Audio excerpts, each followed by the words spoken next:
నా అభిమానులు ఆనందం కలగాలని కోరుకుంటాను. ఎప్పుడు సినిమా ఎలా ఆడాలి, ఎంత బాగా ఆడాలి నాకు తెలియదు. ఎప్పుడు సినిమా రిలీజ్ అయినప్పుడు కలెక్షన్స్ ఎంత ఇప్పుడు అడగలేదు, నాకు తెలియదు ఆ సంగతి. అలాగే నాకు ఏ సినిమా బాగుండాలని కోరుకుంటాను. నేను ఎప్పుడు తెలుగు సినిమా, తమిళ సినిమా ఇలా చూడండి. నేను ఇండియన్ సినిమా అనుకుంటాను. ఎప్పుడు నేను భారతీయ చిత్ర పరిశ్రమ అనుకుంటాను తప్ప ఈ తెలుగు, తమిళ్ లేదంటే హిందీ ఇట్లా అనుకోని ఎప్పుడు. అలాంటి తెలుగు చిత్ర పరిశ్రమ ఈరోజు భారతదేశంలో ప్రపంచవ్యాప్తంగా అది ఆస్కర్ దాకెళ్ళి ఇది మన తెలుగు చిత్ర పరిశ్రమ తాలూకు గ్రేటెస్ట్ అచీవ్మెంట్ అది. అలాంటి తెలుగు చిత్ర పరిశ్రమలో నాకు చిన్నపాటి భాగస్వామ్యం ఉన్నందుకు చాలా ఆనందంగా ఉంటుంది. ఎప్పుడు నా నిర్మాతలు బాగుండాలని కోరుకుంటాను. నా దర్శకులు, నా రైటర్స్ వాళ్ళు రాసిన కథని నేను ఎంత బాగా చేయాలని అనుక్షణం తపన పెడతాను. కానీ రిజల్ట్స్ ఎప్పుడు మన చేతిలో ఉండవు. ఒకసారి నేను ఎప్పుడు సినిమాలు నాకు ఎప్పుడు పదే చాలా సందర్భాలు చెప్తూ ఉంటాను. నా వరకు ఒకే హీరో, అది మెగాస్టార్ చిరంజీవి గారు. సో ఎవరైనా నన్ను మెచ్చుకుంటా ఉంటే నాకు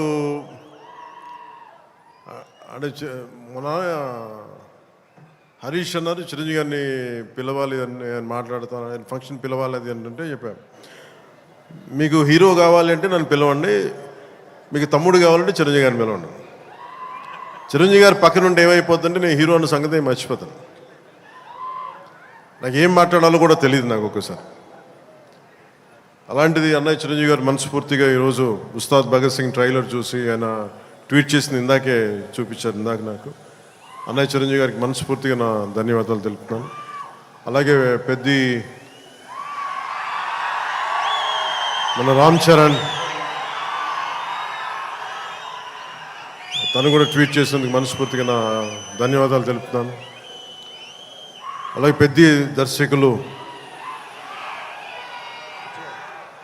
బుచ్చిబాబు గారు, పిఠాపురం నివాసి, సో వారికి కూడా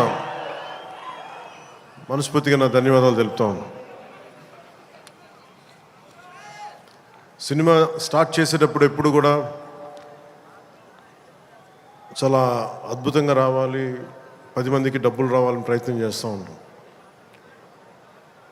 స్టార్ట్ చేసే ప్రాసెస్లో చాలా అడ్డంకులు ఎదుర్కొంటాం, చాలా ఇబ్బందులు ఎదుర్కొంటాం, చాలా కష్టాలు ఎదుర్కొంటాం. ఒకసారి సినిమా విజయం కొంచెం అంటే అందరికి ఇబ్బందిగా ఉంది, కొంచెం మీరు దయచేసి పక్కన కొంచెం పక్కన. సినిమా విజయం సాధించాలని అందరం పనిచేస్తాం. ఈ ప్రాసెస్లో చాలా ఒడిదుడుకులు ఎదుర్కొంటాం. ఒడిదుడుకుల్ని తట్టుకొని ఒక సినిమాని అనుకున్నట్టుగా తీసి విజయం సాధించడం చాలా కష్టమైంది.